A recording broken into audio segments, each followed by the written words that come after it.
Welcome, Poland fans, to Outlawed Live, the official banquet edition, the awards banquet edition of Outlawed Live. And I got Mike Idle here. Mike, say something charming to the folks out there. Oh, I don't know if I've got anything charming out there, but yeah, it's banquet season. And Ron, I know you were touching up with your green screen and getting things all dialed in. Now, I can't tell if it's because I'm still just in the hunter's mindset, but it's almost like you're wearing camouflage with that black on black. The green screen doesn't know where you end and the logo begins, so you might just kind of fade into the background right there. If you're going for the hunter's approach, it's working a little bit tonight there. You kind of got your camo on. Now you see me, now you don't kind of thing. There you go. So we're going to try to stay on top of all the comments tonight. Case Conover, of course, super fan watching from Lytle, Texas.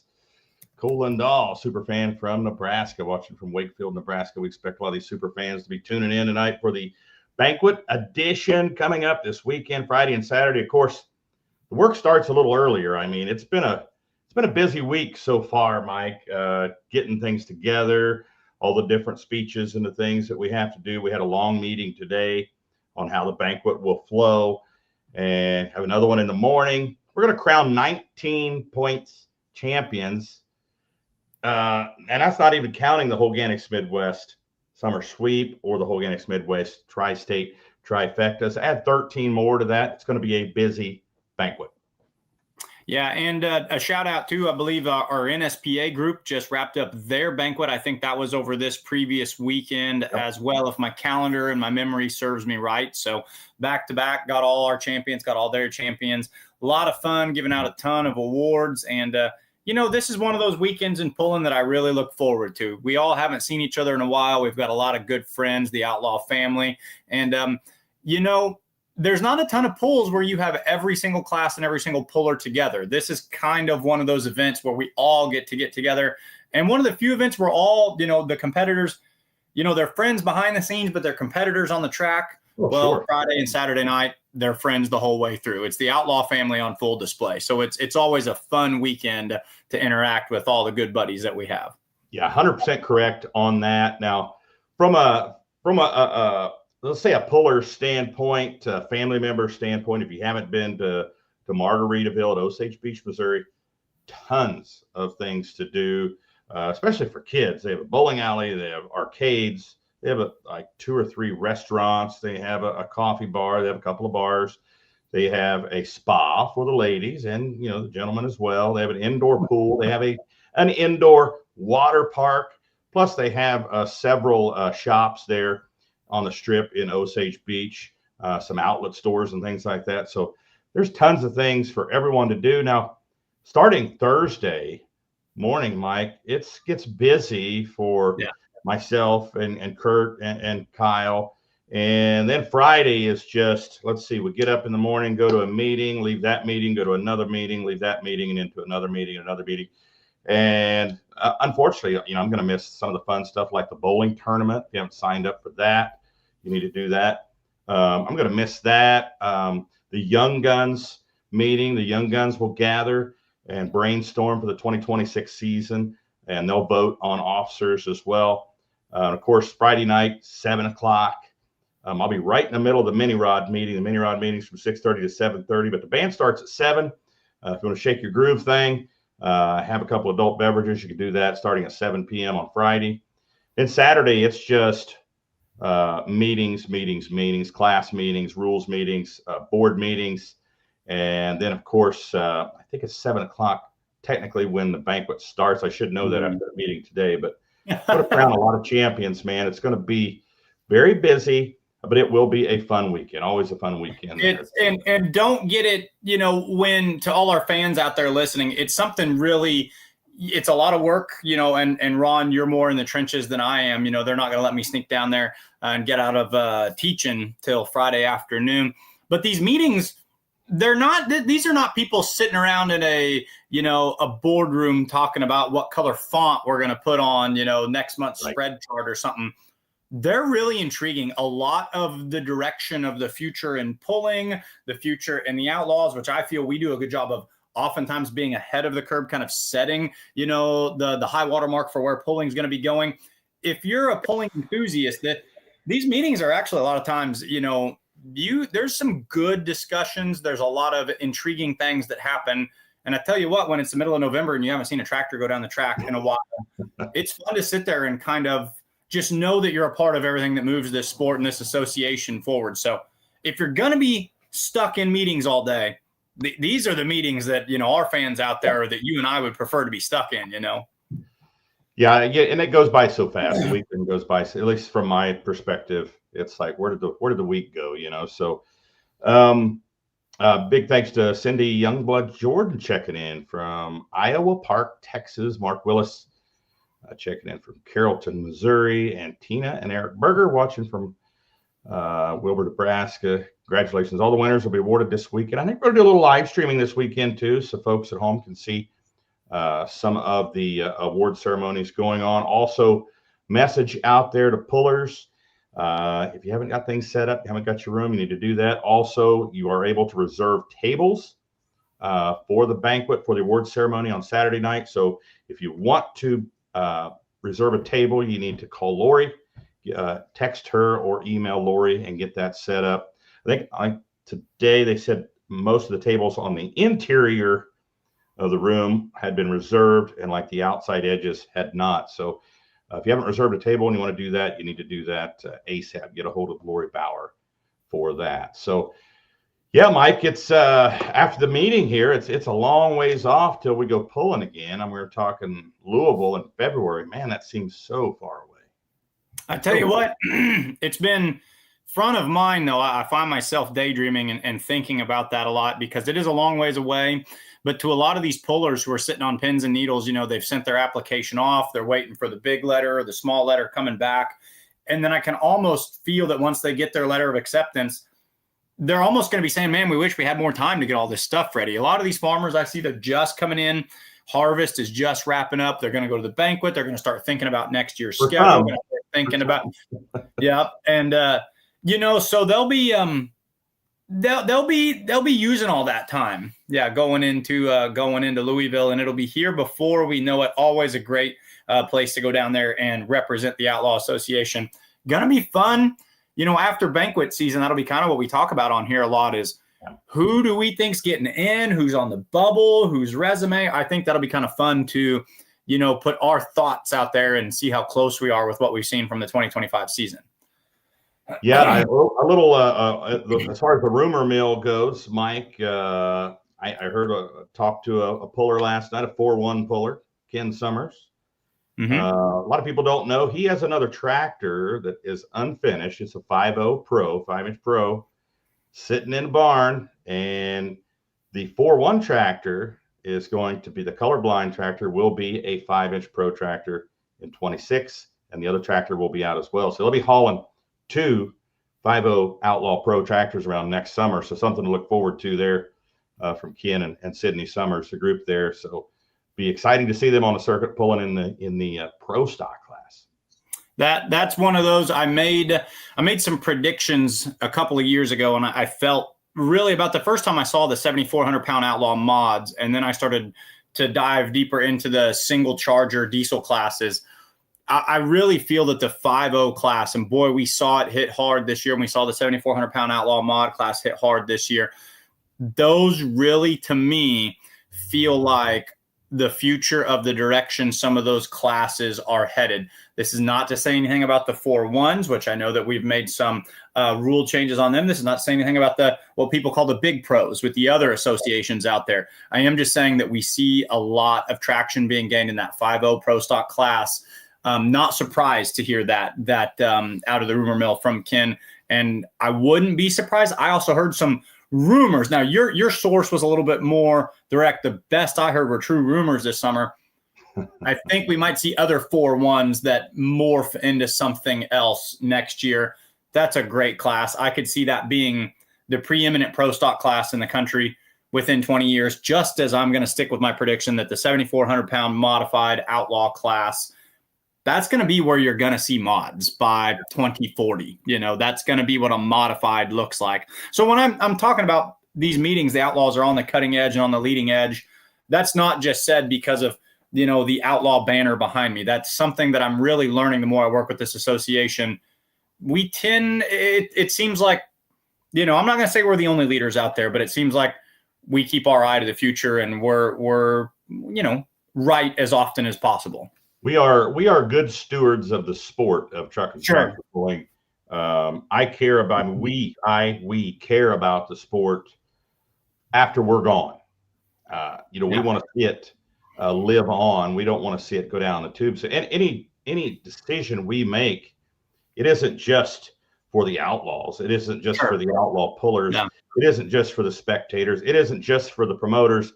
It's for the future of the sport as well. So you have to take all of those things into perspective when you're making decisions, big decisions, on how's this going to affect the promoter, how's this going to affect the puller, how's this going to affect the Outlaws in general, how's this going to affect the future of the sport. So you have to think of all those things when you're making decisions, and that's something that we take pretty serious. When the 4-1 rule, when we sat down, we didn't take that lightly. We had tons of meetings and brainstorms and trying to figure out the best way to do it. And we came up with the best way we thought possible to save the class, to help the promoters have a class.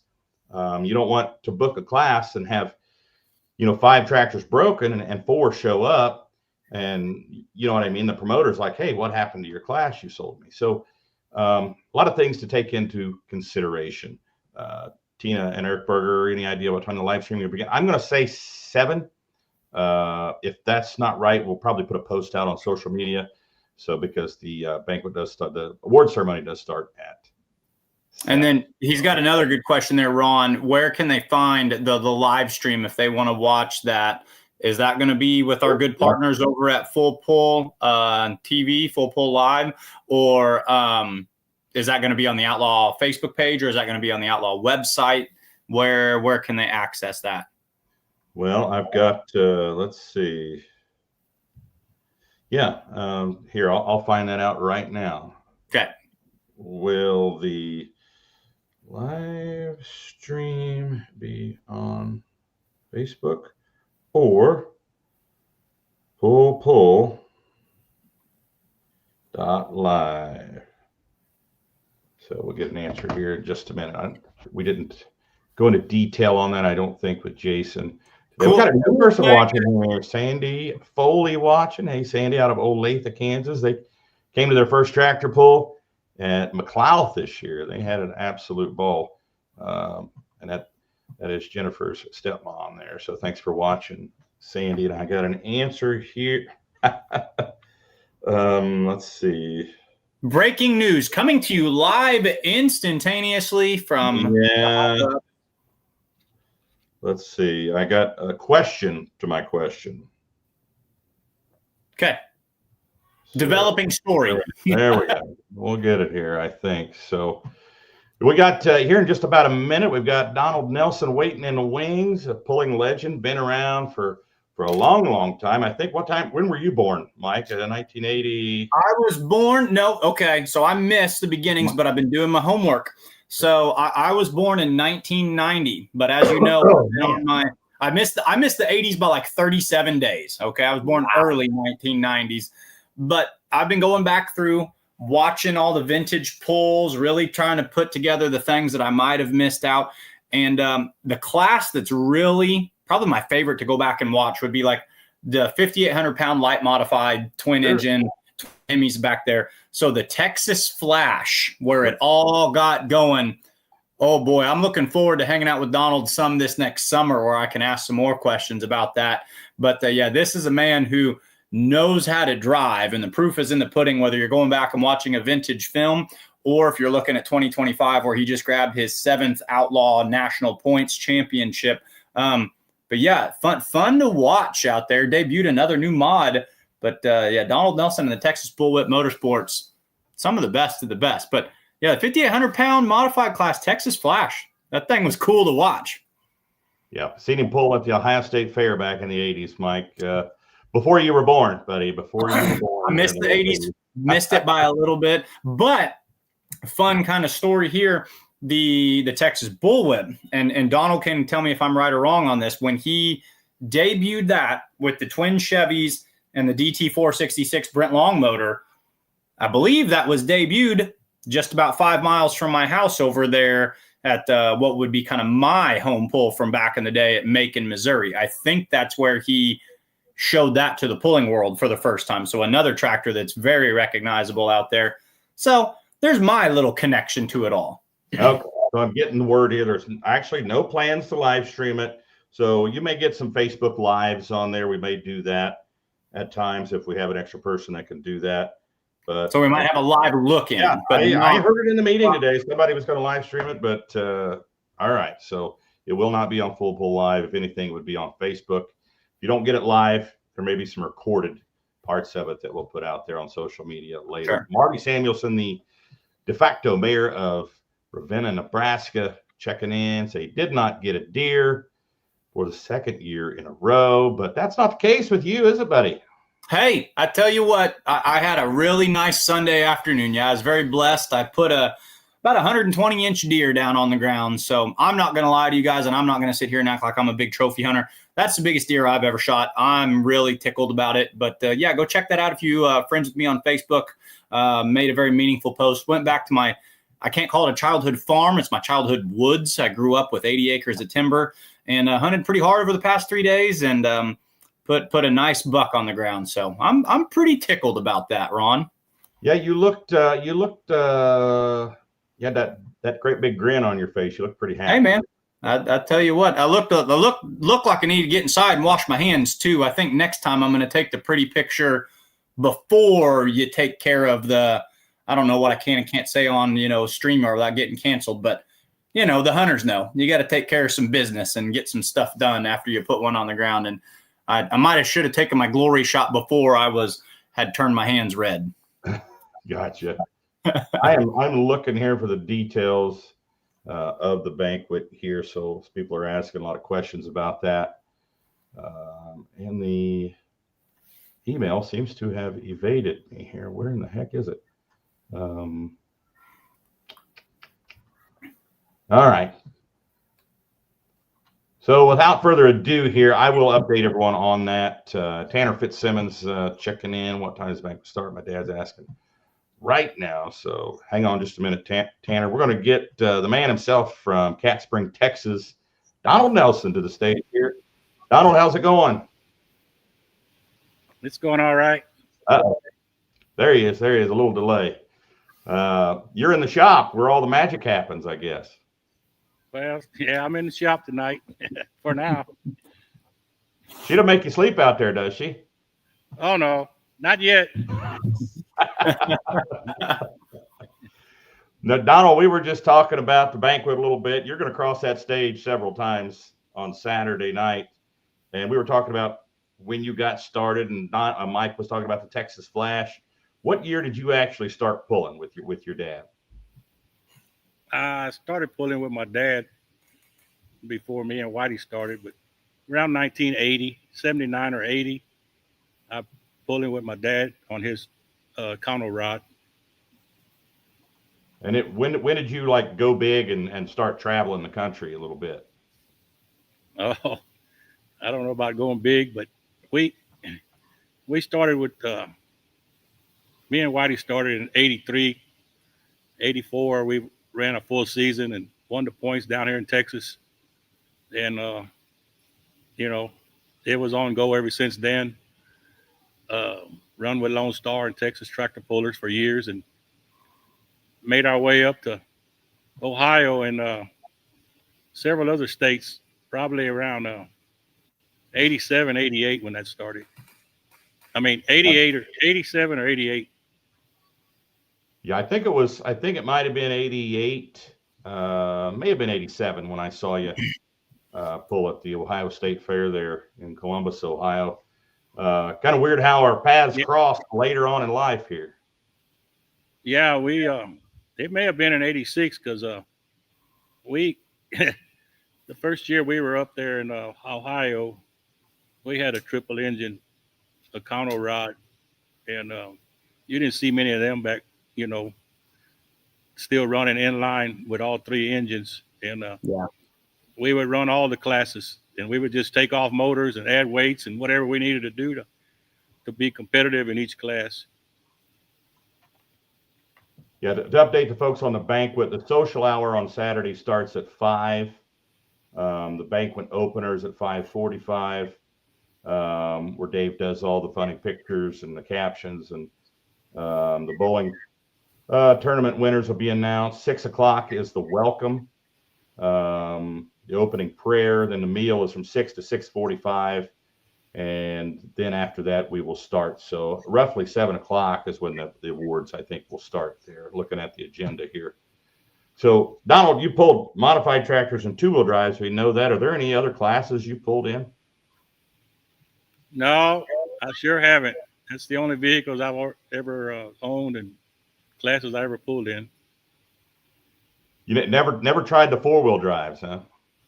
Oh, I did run a four-wheel drive pro stock pickup in Texas for a guy, an older gentleman that we hauled him around in a few pulls, and it was a good friend of mine and my dad's, and I drove that old Dodge a few times, but boy, you had to hold on to the steering wheel because there wasn't no power steering. Oh man, yeah, that you got to have some good arms to hang on to that on a four-wheel drive, no power steering. Yeah, it even had they ran bar tires down here in them pro stock pickups back in the 80s. So yeah, you had to hold on for sure, or it put you right out the window.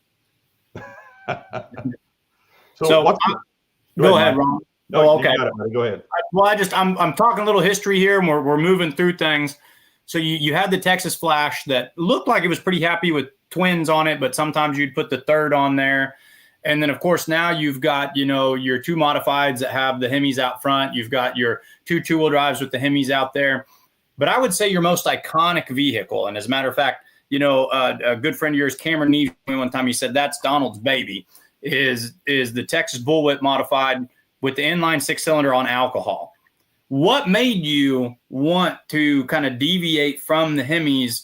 I want to hear the story of how this, kind of wild experiment came to be in one of the mods that's one of the most recognizable out there.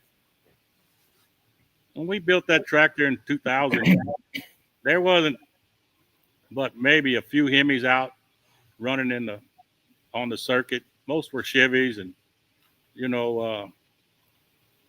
the way that came about, we were sitting around after a pull one night in Missouri, and I was having a new tractor built, chassis, and debating on how to set it up and what was it going to run for power plants. And I can remember Von Bauer, he said, man, you need to put you one of them alcohol supers in that thing. He said, we can't stop them. And we're running more weight in that class than we are in your mod class. He said, I think you'd be competitive if you stuck one of them in a mod. So, that's where that all came from. And you decided while you were at it to put two Chevys hanging off either side, just because why the heck not? Because it looked awesome, or how did that come to be as well? No, that's not how it was set up. Originally, it was the inline Hemi International with a blown Chevy behind it, stair step. Okay. I thought I made rules with that. It was legal in Missouri, but it didn't pass the rule book in Outlaw. So okay. I won a points championship with Missouri State running it that way, but okay, I never got to run it with Outlaws with the one V8 and the one six-cylinder. Okay. So that was all outlawed me before I even got a chance to run. So I think now today we know it would be very competitive set up that way. Mm-hmm. So when will we get to see the bullwhip again, the DT 466? Well, if you see me tomorrow or Thursday, if you come down around Joplin, I'm headed to Brent Long's tomorrow to go drop it off for the winter. And, hopefully they'll put it on some protein and it'll come back out stronger and better than what it was, and hope to see it in Columbus 2026. Awesome. That thing is we're not giving up yet. I love to see people's reactions when you pull out there with that inline six against twin Hemis and three Chevys, and they're like, what the heck is this? And it's like, just hold on. Yeah. A lot of power in that little package there. It is a lot of power, but it's been hard on parts for some reason the last couple of years. We can't seem to make a season with it, but they're going to do a few more changes and try to beef up a few things. And hopefully we can make a full season with it 2026. When did you find yourself kind of checking out the two-wheel drive class? Of course, that was a class that you won your points championship with this year. At what point did you say, okay, the mods are fun, but I want to try those two-wheelers too? Tell us the backstory on that.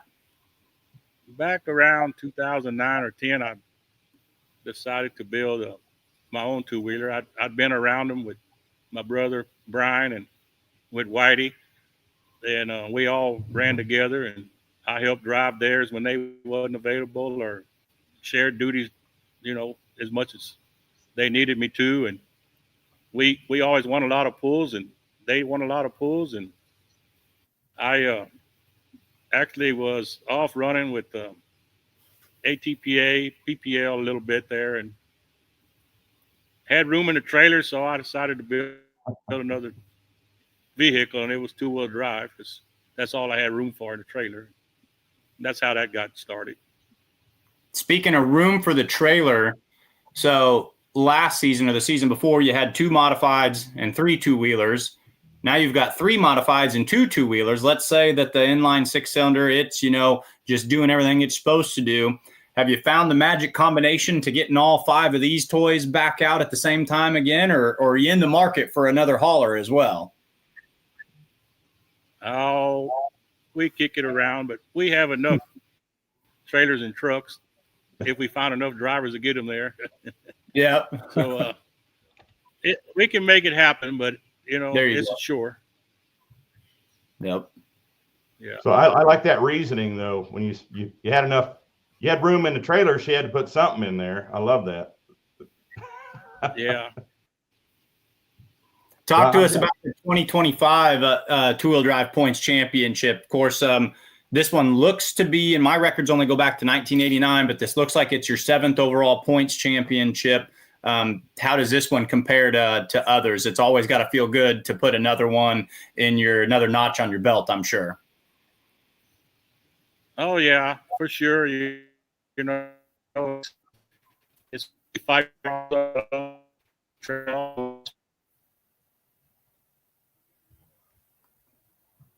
So when you can finally finish on top, it makes you feel really good for your accomplishments. So how many points titles do you have now, Donald? Only the second with the two-wheel drive. Been second several times, handful of times probably, but this is only the second points championship with two-wheel drive. Were they both with the little whip, or did you get one in the purple truck too? No, both been with little whip. Now, would you say that there's one truck that you kind of prefer to drive or set up to you over the other, or are they all kind of set up just anybody can jump in them from the team out there? Oh, I don't know about just jumping in. I mean, probably not the first few times, but everybody can get a hand for it. It just takes a little seat time. But I enjoy driving both. They're completely different the way they're set up, so it's not good to try to drive them probably both in the same night because just the way they're set up. But purple truck's fun to drive. It's a fun ride. The little whip it's so easy to drive. You can see really good out of it. You can almost drive it anywhere you want, sideline or whatever. But the purple truck's a little different. It sit down really low and front end gets up. It's a little harder to judge where you're at on the track. Now, Dustin, he did a heck of a job jumping over and driving that truck this year. I thought moving from the T-bucket to the full body truck, and he came out strong early on, and I thought he took to that pretty nicely. Yeah, we started out really well. He had a little bad luck in Columbus, trying to get him a little seat time there, and a spark plug blew out, so he didn't get the run. And we went to Ravenna, and he got a first over there, and I got second. So he started out really strong and finished strong throughout the season. I picked up one win with that truck, and he picked up another one, and then we done really well in Farley at the big championship pool there with it. So really proud of that truck for doing good. Where's your favorite place to pull, Donald? You have a favorite track or a favorite location? Well, of course, Whitewright, Texas, but I think that's all done with now. But unfortunately, we've been there so long. We travel all over, but Whitewright's always been good to us, and the people that run it been good to us, and close to home. You know, it used to be a 3-day show and cut back to 2 days, but still enjoy it. The pecan trees, you get it all there. The atmosphere, just the people come out and support the pool. They get big crowds, so see them go. Been going there since I think Whitey and I went there first year in 84, 85. You know, Chevy truck, hot as hell. It's any consolation, the last bull we had there, I mean, it was packed house. There was so many people there. It was amazing. I wish it could keep going on, but that the guy that owns the property was ready to sell, and it was a little high for everybody's taste, I think. So we'll be pretty close to there this next year. Lacey Wager's he's gonna host a pool there, and I'm sure it'll be a nice location. He's pretty pumped about what he wants to do there. He wants to make it a classy event there. So I'm looking forward to that. Just about 35 minutes north of there, Donald, I think. Lacey's place. Probably 40 minutes, but I'm sure it's going to be a nice facility. You know, he's first class guy, and everything they do is top notch. And I'm looking forward to being able to go there. I'm sure it's going to be a nice place. Yeah, it's good that he had that that he was wanting to do that and willing to do that, and like you said, I think it'd be a great event. Probably one of our better events on the season, to be honest with you. So let's just hope the fans will travel and support that, like they did in Whitewright, because every year people just come out. I think they live for that pool.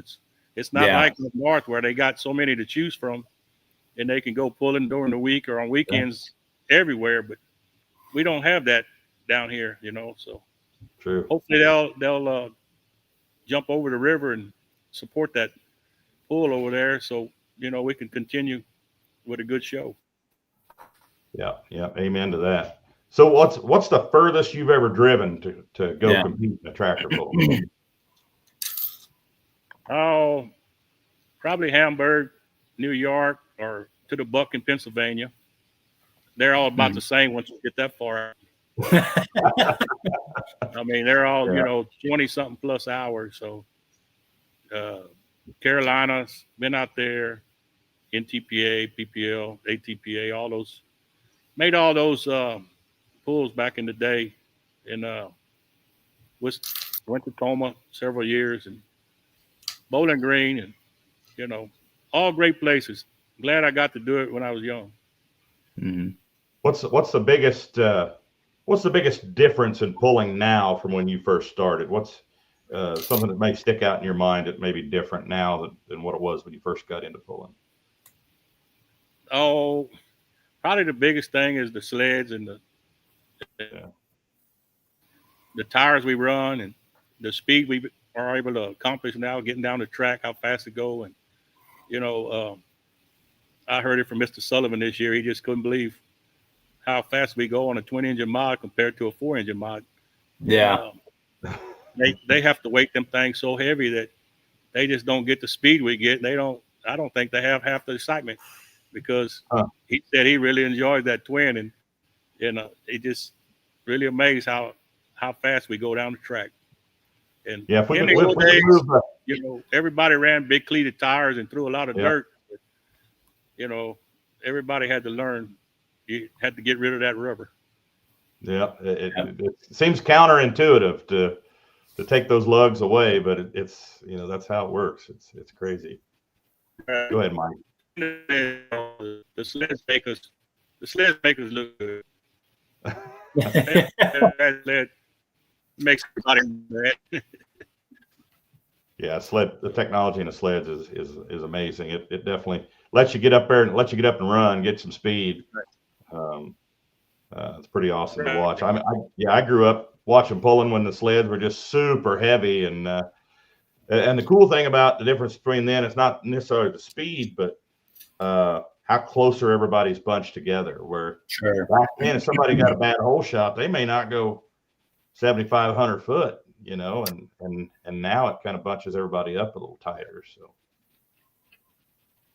right, exactly.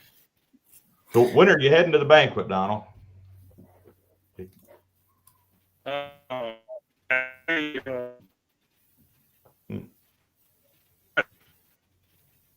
couple of days, long, and oh, that's right. You're going to see. I can get right on a Friday. Be up there in the Ozarks by midday Friday. Yeah.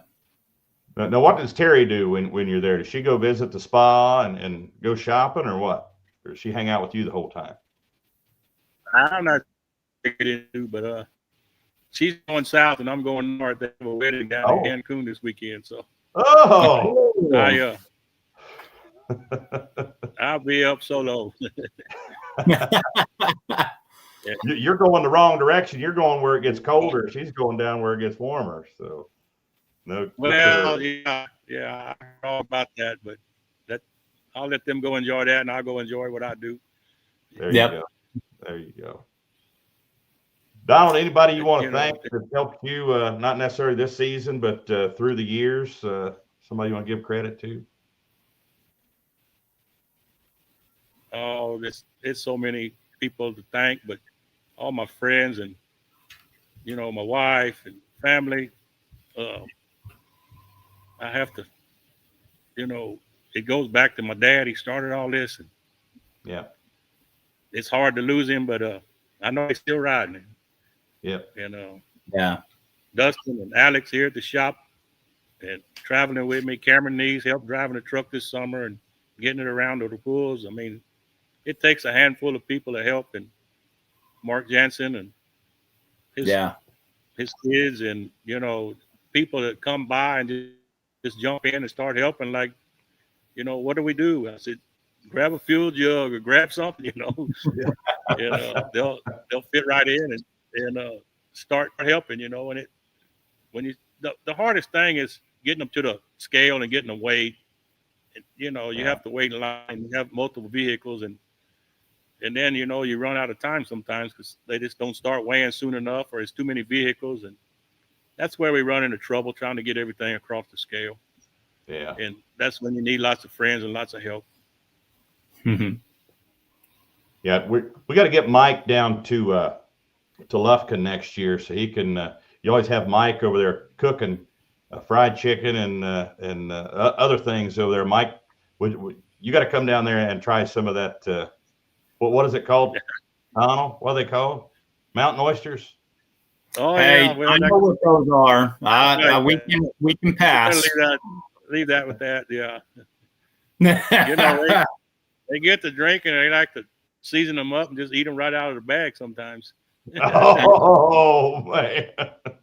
I'm not gonna mention any names, but oh my God, yeah, I don't know. That's a year ago. Woo. No, we have a good time there, and Mike, Cowboy Mike's our cook. He does a great job with the fried chicken and everything he cooks good. So wish he. I don't know where to get those chickens, Donald, but that's the heaviest chicken legs I've ever seen in my life. It's like, man, this one chicken leg is gonna make me full. It was more like a turkey leg than a chicken leg. Everything's bigger in Texas, they say. There you go. There you go. Well, Donald, I promise you I wouldn't keep you on here long. I appreciate you taking the time. Be safe in your travels this week, and we'll see you at the banquet, my friend. Well, I appreciate y'all bringing me on and, enjoy it. And, we'll definitely have a shot or two up there Friday or Saturday. Heck yeah. Heck yeah. All right. Appreciate you, Donald. Sounds good. Thanks. Have a good night. Thank y'all. Be safe. Yeah, sorry about him freezing up a little bit. Internet service was. I think we got the gist of most everything he was saying. We missed a few things there, but yeah, that's we got a lot of legends in the pulling world that are still pulling with us, Mike. We're pretty fortunate. It's a lot of fun too, and it's really interesting to think about not only the way that his vehicles have developed over the years, but the way that operation has grown. I think they really identify that way. The Texas Bullwhip Motorsports team campaigning upwards of 5 vehicles at any given point in time. Something I'd never really thought about, but Donald, highlights just the challenge of coordinating that team attack and making sure that everything's across the scales. And, because I can think of places kind of like, Wayne or some other places where you might see the two-wheelers and the modifieds running. We try not to put them track by track, but they can go, pretty close to where you're going to need all those vehicles coordinated and coming across there. So helps to have some friends. And when you're traveling with 5 of them, and keep in mind, if they'd have kept the T-bucket, they could have had 6 of them. You might need some buddies out there, holding on to steering wheels and stuff like that. So, but no, just a lot of history right there. Donald Nelson, a lot of wins. That's a man who knows how to get on the podium. And at 7 national points champion combined between his mods and his two-wheelers, he's got the proof right there. Future Hall of Famer, no doubt about it, I would say, in potentially multiple associations. We're talking about being a steward of the sport. That's a name that you can go to any pull anywhere in the country, and they're going to know who he is. 100%, 100%. Mm-hmm. So to keep the show rolling here. Now, I did want to answer. Tanner Fitzsimmons is asking all kind of questions here about the banquet. I did get it pulled up here on my screen. So I'm sure he's talking about Saturday. The general meeting is at 10 a.m., Tanner. This is for everybody else out there if you don't know the schedule. The general meeting is at 10 a.m.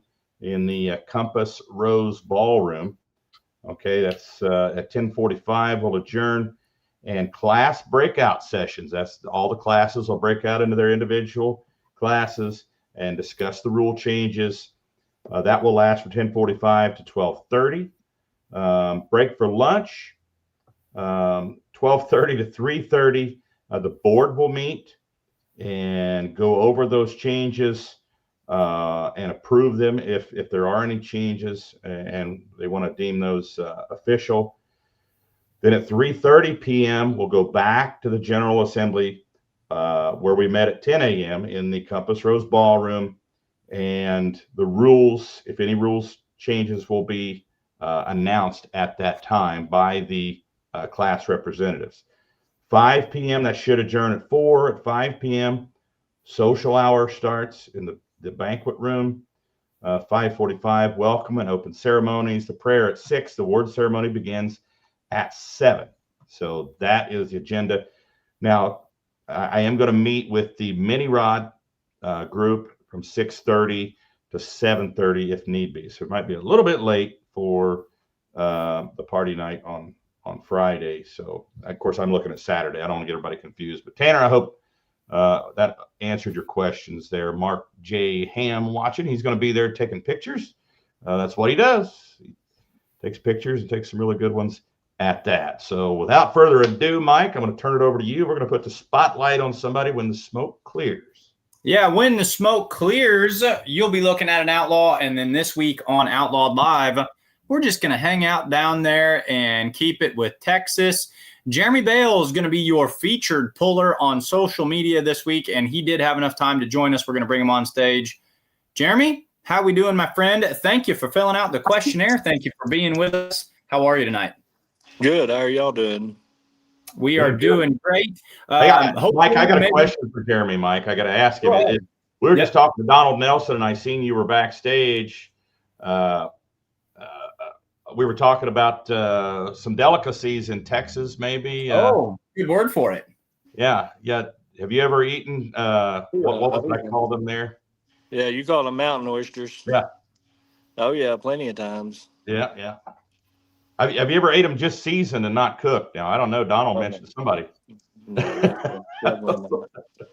And this is something that you cowboys in Texas or out in Colorado, I've heard them called Rocky Mountain oysters, stuff like that before.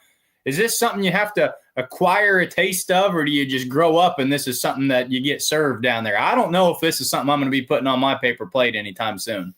I mean, I remember when I was a kid, I grew up on a ranch, and when we cut calves, we'd just chunk them in a bucket, and then they'd go up to the freezer, and then that evening we'd all get together and shuck them, so they call, and then my grandma would fry them, and I mean, it was nothing different than eating anything else. I don't know that hearing the correct terminology helps me out. I don't know that hearing shucking them. I don't know if that's Chucking them in a bucket. Yeah. Yeah. If you ever get the chance to be around it when it happens, like from the start to the finish, that's when you learn what shucking is.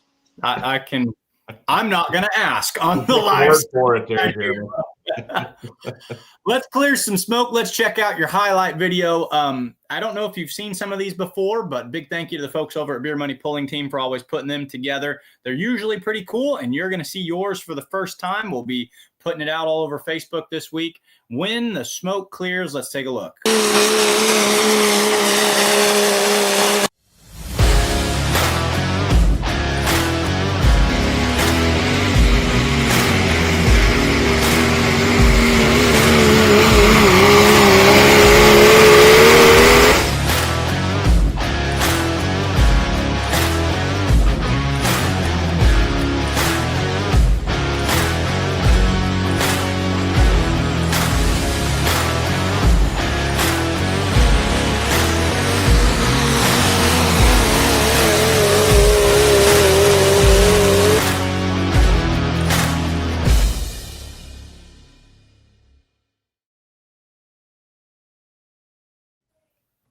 Well, what do you think? Did they get the good side of the truck all season long right there? Pretty cool.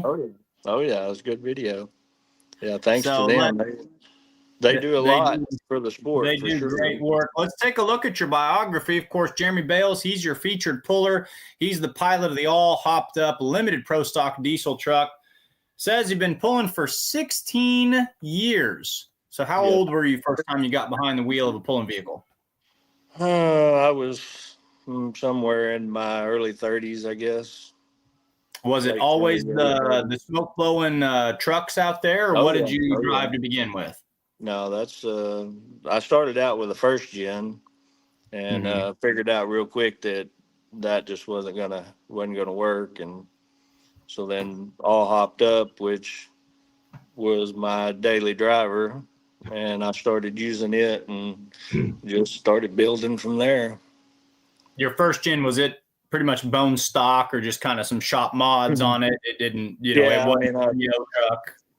I've been a mechanic my whole life, and I was working at Case IH, and a lot of the tractors that we had the Cummins engines in them, so I was knew a little bit about them, and really with that first gen, it was just a bunch of little tricks and stuff learned, working on the tractors, and trying some different things, and it's just the gear train and everything, the pump and just certain things that truck just wasn't desirable for what I wanted to do. Yeah. And of course I decided to make my daily driver a sled pulling truck, and then it pretty well snowballed from there. A similar story that I think a lot of pullers could relate to. Said your first hook was at the De Leon Peach and Melon Festival. Would that have been with that first gen truck? No, and if so, that would have been with the first gen. Yeah. What class would that have been pulling at that time? It was just the late night, pretty much the run what you brung. Okay.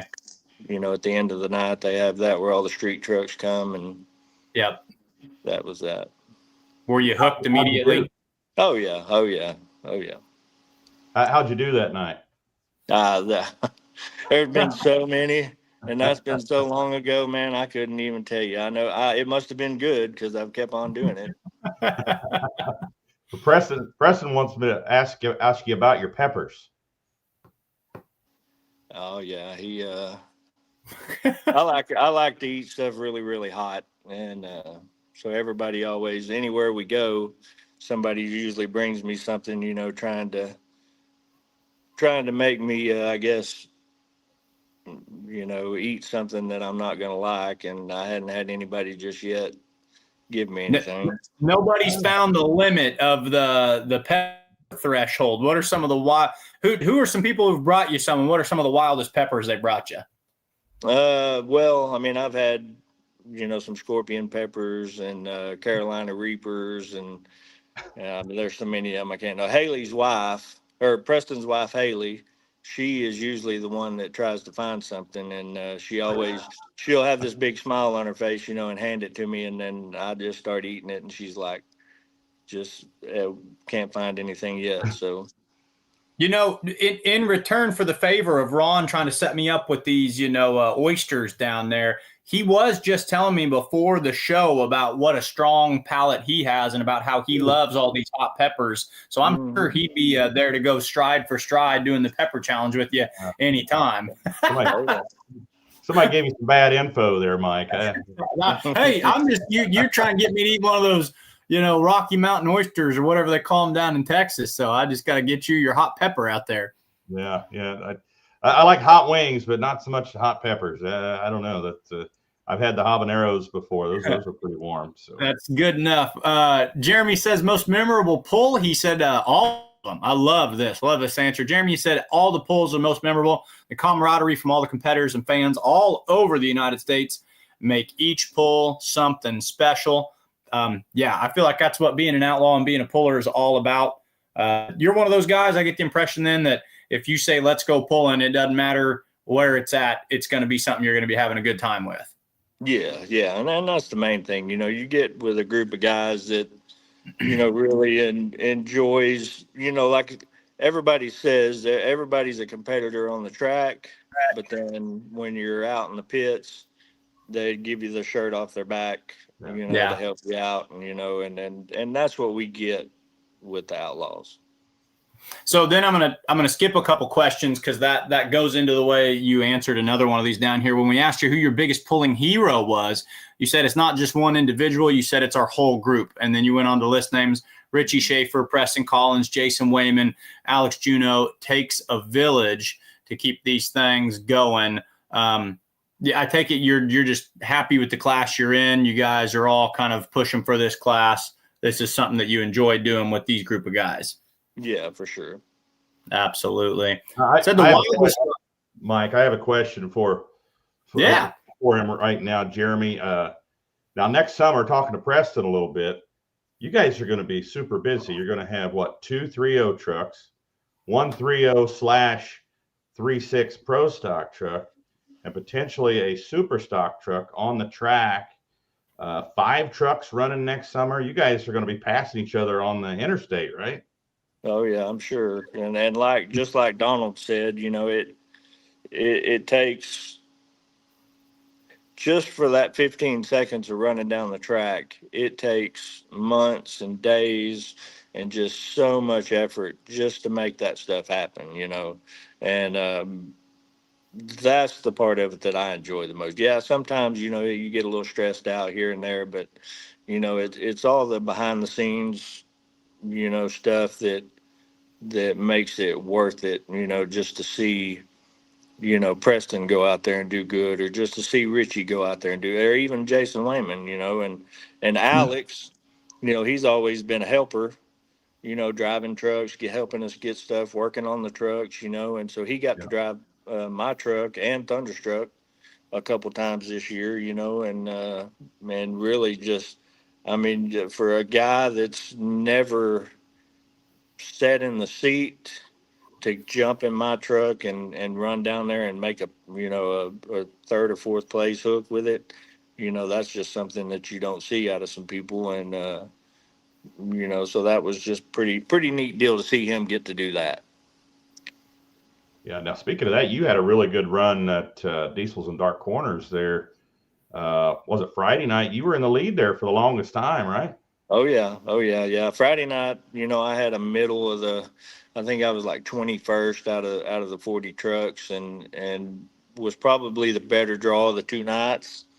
And, I guess just really read the track right and to pick the right line and, and and wound up getting third. So that was really a big deal in my eyes, you know. And Yeah. I think I was 10th overall for the weekend. Yeah, not bad in that company down there. But No. you don't just work on trucks, right? I guess you're doing some watercraft here lately. Oh yeah. We worked on a yacht down in Florida. Yeah, tell the folks about that. What you put in the yacht there. Well, if anybody's familiar with yachts, you know, they usually say you got to cut the whole side of the boat out, you know, to get the engine out. And then this customer, you know, was really against that. And so we went down and did some investigating and figured out, yeah, it was something that we could do. And so basically tore the engine down in the boat, and carried it all out by hand, and then pulled the block, which is the 12E92, not a small thing, and actually made a little like a train track, and trestled the engine to the back of the boat, and then had a crane come and lift the engine out and put the new engine back in, and then one piece at a time did, and that way you could go back to the Bahamas. I'll be darned. Yeah, Preston showed me a picture of you. I think we were down in Key West when he said we were down there having a good time and you were working. Yeah. There. Go ahead, Mike. I didn't mean to interrupt. Tells me that having to have the engine in my yacht hauled out a piece at a time because I don't want to have a hole cut in the side of it. I don't feel that that's a problem that Ron, you or I is ever going to have to try to solve. I don't know that the yacht building process or the yacht owning process, I don't see that being in our future. That's a crazy story, my friend. You said your wildest ride, took a wild ride. Getting back to your biography here, you said you took a wild ride. And speaking about building and tearing apart engines, Wichita Falls back in about 2010, blew a head gasket on Friday night, pulled the head and replaced the gasket, and came back with a strong run on Saturday night. Tell us how you pulled that off. Well, back in the day, you know, we were still running coolant. And so I blew a head gasket Friday night, and then, you know, I was kind of bummed out, and our group, you know, said, "Oh, no, we can get this back together." And so actually Preston had to snag a head gasket from a place that he was working at the time, you know, going to parts counter at night and sneak it out, and brought it all the way to Wichita Falls. And, you know, we yanked the head off that thing and give it a good old surface job right there in the parking lot and put it all back together, and then came back and had a pretty good run, you know, on Saturday night, which, you know, made it all worth it. That's awesome. Not too wild of a ride, but it was just, well, you know, that's a good something story, you're not going to see every day. Your class, it's not like you guys are one wheeling and carrying the front end, tapping the brakes. So, you know, I like the way you answered that, because, you know, there's not going to, you know, just by the nature of the beast, be a lot of these, you know, where you say, oh, yeah, I went out of bounds and piled it up on this side or the other. But that's a cool story about some of the things that you're going to have to overcome, you know, going from run to run in your class. I thought that was a cool response you had. Said you've got 1 points championship with the Texas Truck and Tractor Pullers Association just last year in 2024. Your day job, as you told us, is a mechanic. When we asked you about your pulling goals, you said win an Outlaw points championship and then find yourself pulling at Bowling Green or the Farm Show. Neither of those have the limited pro stock trucks yet. Now, are you thinking that maybe Freedom Hall adapts your class someday, or are you kind of thinking you might, you know, climb the ranks and find yourself in the seat of a different truck at some point? Well, really, the Bowling Green and the Farm Show is just to go. You know, I would really like to be, okay, kind of like one of them bucket list deals to get to go. And, you know, with Preston coming with the super stock, you know, we might possibly get to go there, you know, and sure. And just being able to be the, you know, the mechanic in the back, you know, on the back burner or whatever, and or behind the scenes guy, you know, is plenty enough for me. I mean, you know, I enjoy that part of it just as much as the pulling. Yeah, Preston says you're going to be driving a super next year. You see that, Jeremy? Oh yeah, I see it.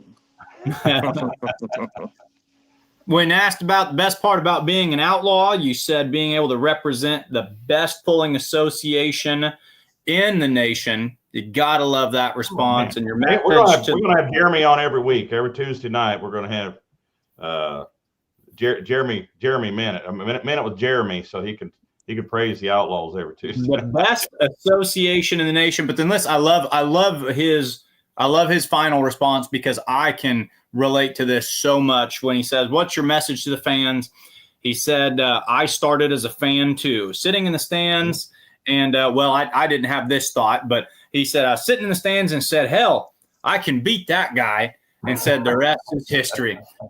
I never felt that I could ever run with anybody, never felt that I could, be up there. But I knew as a fan, I wanted to be out there in one way or another someday. So it's a neat journey to go from just sitting with our butts in the seats to being involved in this. And I thought that was a great message to give to these fans out there. So a lot of good positive messages right here, representing the best group, starting with the fans and just loving everything about pulling. Jeremy, when the smoke clears, you're the outlaw we're going to be checking out this week, and we sure appreciate you coming on. Yes, sir. Thank y'all. Jeremy, are you coming up for the banquet? No, I think Richie and Preston are going to make it. I've got prior engagements, so Gotcha. duty calls. Sure. Gotcha. I was talking to Preston the other day, and I was trying to figure out when I ran into you guys down in Wilcox, Arizona. Do you remember that? Oh yeah. We went up and talked to you in the little press box. Yeah, that was at what year was that? 22 maybe, or 23. Yeah, 20. It's way. That was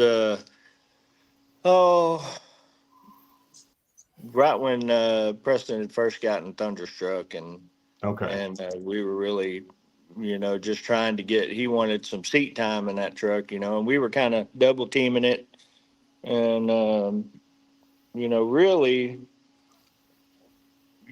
my truck kind of sat in the barn for a little while, work calls, family comes, Sure. and all that stuff. So it got parked, and where I'm kind of going with this is, without Preston and Gulf States Energy and all that, I wouldn't be able to do this. So I got to give him props to that. And same way with, Richie. Richie brings a lot to the table with us. But anyways, we were building my truck, and he wanted that one, so we were running it, and that's when we slipped off out to Wilcox. So ran into you. Then on up the road for the next night, right? You went up for Sunday. Yeah, you went up to the whatever that other one was. I can't even remember. But NHRDA event. Yeah. Is that where that was at? Was it Yeah, Phoenix? that was. Yeah. We slipped up there and ran that one, and then came home. Okay. All right. Well, buddy, I wish we could see you this weekend. You'll miss a good banquet, but maybe next year. And yeah. Well, we'll see you out on the circuit. Maybe we'll run into you at the farm show if you can get to the farm show this next year. Yes, sir. And hopefully maybe see you down in Florida. Yeah, well, you never know, buddy. I kind of like Florida. It's growing on me quite a bit. So. Well, isn't the Satsuma pool down there? Isn't that in Florida? Well, it's they're not doing the one in February this year. There's going to be one in, I think, March. It's going to be NTPA sanctioned. I got you. Okay. Next one. So you never know. Might pop in down there and see what's happening. Mike and I might just show up and be spectators. You never know. Yeah. Yes. Sir. I would never be surprised to see anybody on this podcast at a tractor pull. Like I said, this is what we love doing. So yeah. You never know where you might see one of us. There you go. Jason Wayman checking in, says a great interview, Jeremy. Glad to help out whenever I can. So yeah. Jason's he's helped out tremendous, even with Preston's truck. Swapping back and forth between the 3.6 class and the 3.0 class. Him and his guys put in a hand. So they're just as much a part of our team as anybody else. So he's a great guy. Great guy. Yeah. A lot of great guys. Make some good cowboy beans. Cowboy beans, mountain oysters, and hot peppers. That's I tell you what, in the big old chicken legs that Donald Nelson's got with Cowboy Mike, his cook out there, if nothing else, you're not going to go hungry when you get out on the tractor pulling circuit. You know, Lacey Weger, he's liable to give you all some fried fish, too. He gave us some of that over this past year. Jeremy, thanks for coming on. Thank you so much for filling out that biography. We're going to get that posted all over Facebook for the next week because you are our featured Outlaw social media puller. When the smoke clears, you'll be looking at an Outlaw. And to all our Outlaw family out there, we want to feature each and every one of you. So be on the lookout and get that biography filled out because we want to get you all on the show and get you all the exposure that you deserve. You guys are heroes to a lot of little kids and a lot of grown folks out there who love truck and tractor pulling. Jeremy, thanks for joining us tonight, man. Yes, sir. Thank y'all. thanks, Jeremy. You betcha. Good to see you, Ron. See you. So the show went really fast tonight, man. I knew it would. That was a quick one. And I just want to put this guy back up here. People are watching us in Denmark. Pulling is popular all over the world, folks. I mean, there is European pulling, and so big pulling scene in Denmark. Denmark's one of those European countries that, you know, Denmark and Holland, they've got a lot of big pulling fans over there. Really cool stuff that you guys are doing overseas. A lot of innovative things in the entertainment aspect of stuff. A lot of fun and creative ideas over there on the overseas across the pond pulling.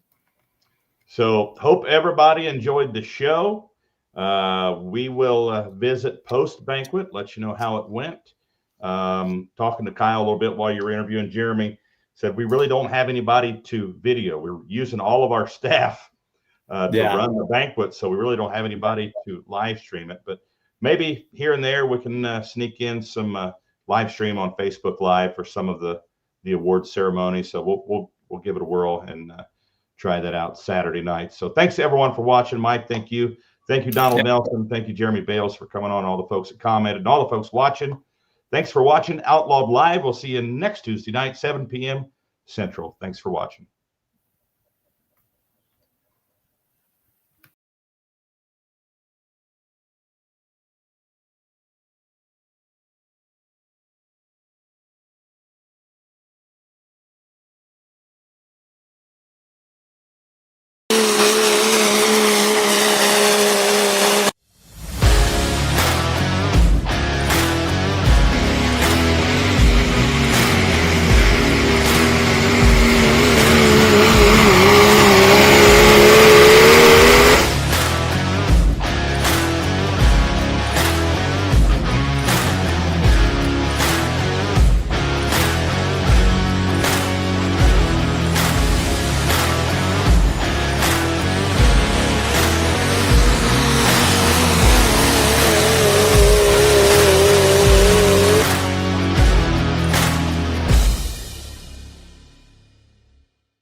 Top dog right now. Here comes your number one tractor in points.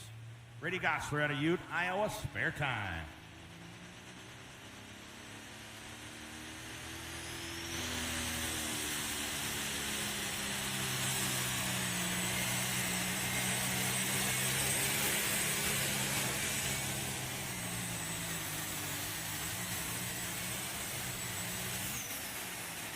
Too close to call. Now look at that chicken over there. Look at it. Strutting around all cocky.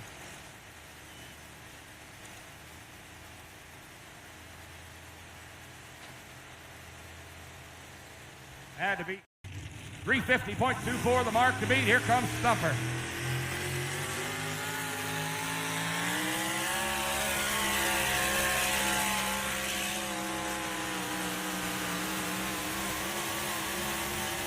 Good run for Murray Thornton, hitting the rev limiter right there at the end.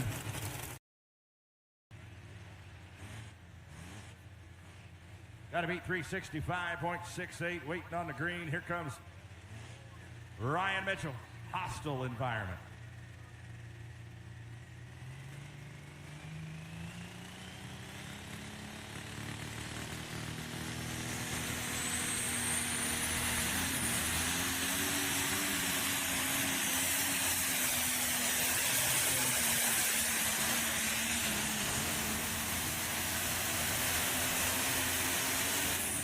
Wow, we're seeing a good show here in the light pro class here tonight.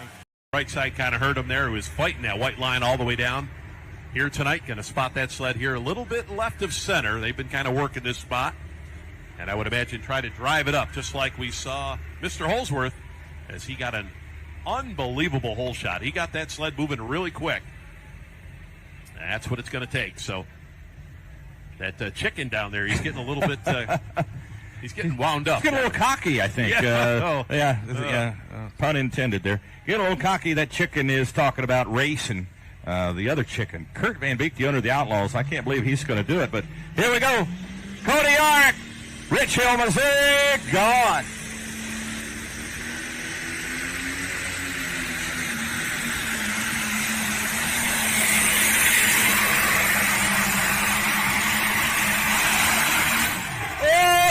Oh, man! Pulls back on the throttle, coasts the sled past the Schaefer oil barrel.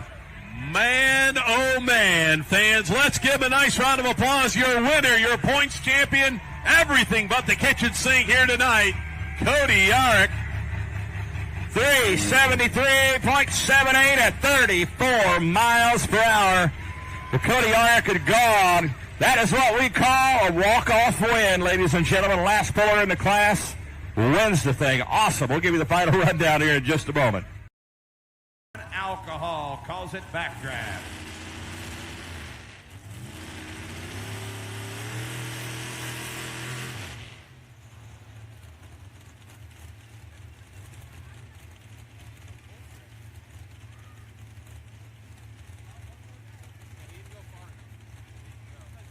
Of course, you remember last year, these guys, they go hard. Last year, we tore a couple trucks up here at Prairie Village.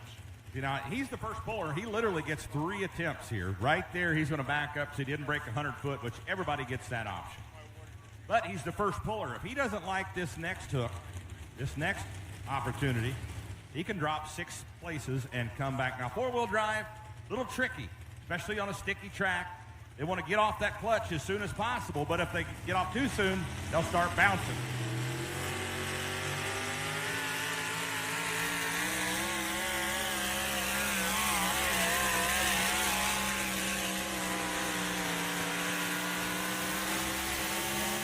Good-looking pass for the Chevrolet out of Iowa. Gravity, Iowa. Ryan Thornton. Are you ready here tonight?